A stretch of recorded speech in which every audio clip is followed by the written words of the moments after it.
Hi, thank you for clicking on the video. My name is Wander, and I'm wandering around figuring out what's going on, or at least trying to. So, I decided that I wanted to look into Charlie Clerk, Epstein, Trump connection because I saw that Candace Owens had talked about it, as well as just seeing different outlets, right? So I did want to speak about what is the connection between Charlie Kirk, Nick Fuentes, Donald Trump, and what could have led to his ultimate no longer being here. Can we say that? You know what? I do apologize. It was not the right time for that. So let me just say that this is just things that I have seen online in media. And so, this is just my opinion piece. So you could take it for what it is. I'm not saying, that I'm just saying, just you come to whatever thought you want at the end of this. So Donald Trump, of course, is the president, a MAGA movement leader, he still is a center figure in conservative politics, right?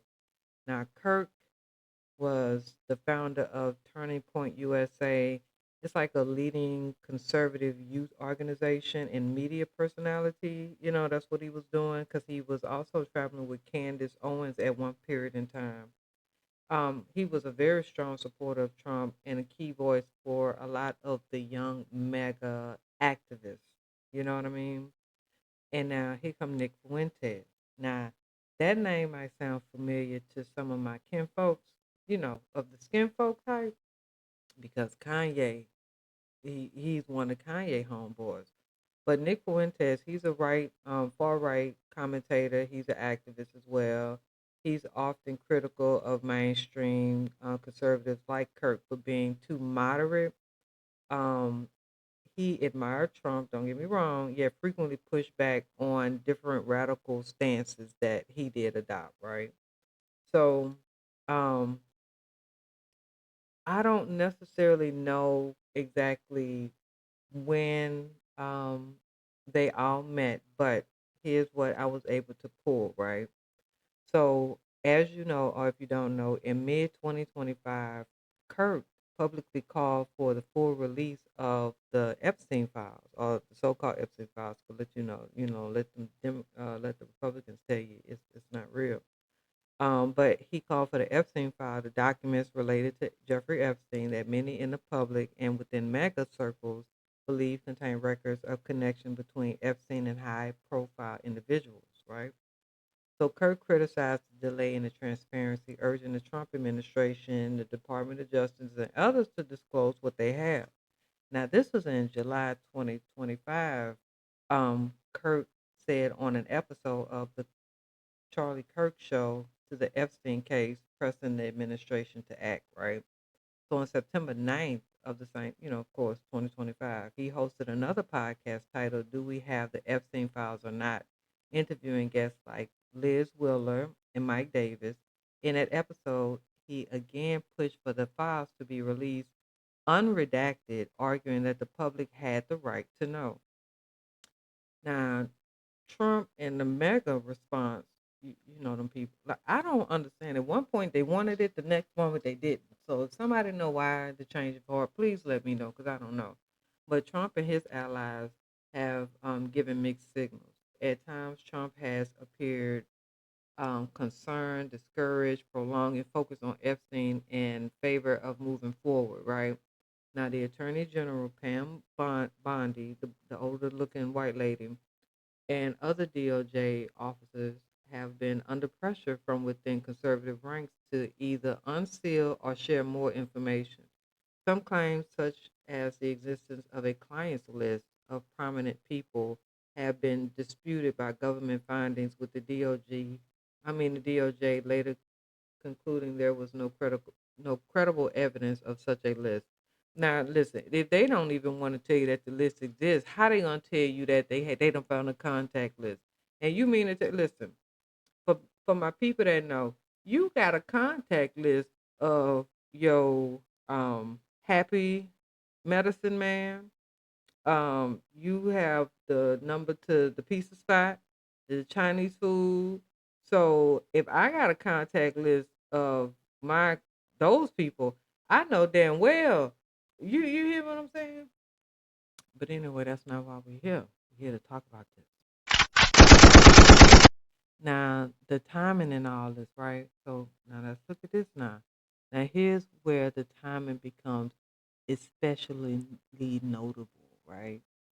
Shortly before his death, Kirk had made renewed calls for transparency around the Epstein files.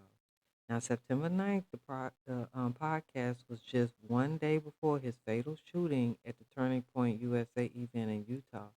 This has led to speculations in the media and on social media about whether Kirk's push for the Epstein documents, especially the unredacted file release, could have played a role in releasing tension or rising tensions around him. However, as of now, there is no verified evidence that his statements were linked to, to what happened, right? Right. So, in a broader picture, the mega base, they pressure for transparency. Many in Trump's base, including Kirk, are not satisfied with partial answers or slow releases. There is clear demand for more access to documents related to Epstein, especially those related to powerful figures. Of course, we want to know. We want to know if this person is one of those people. You get what I'm saying? Like, if you like that, go ahead on and admit it. You get what I'm saying? You only hide what you're ashamed of, and you're ashamed of because you know it's wrong. Because if it was right, you wouldn't care. You only ashamed when you wrong. When people smoking crack, they do it behind a building. You know what I mean? Now, if they're on the bus smoking crack, you know why? Because they don't think there's anything wrong with smoking crack on the bus. But people who know that people going to be like, look at that crackhead. They do it behind a building, behind a dumpster. They do it in a back, ducked off, in darkness. You get what I mean? Because they ashamed. You know? But I digress. Risk of internal conflict, right? So Kirk's calls and frustrations highlighted the tension between Trump's public messaging and the activists pushing for deeper accountability. So it was just conflicting. You know what I'm saying? And because Kirk had been vocal about Epstein files right before his death, conspiracy theories, and you know about conspiracy theories, right? They always come out to be right, right? It always come out to be, oh, this was a conspiracy theory in 1984, and then the truth came out, and like the crack epidemic. Remember when they said that wasn't true about the CIA? Then it came out that it was true about the CIA. I mean, you can't get no better than that. That's the best example. So yeah, you know, but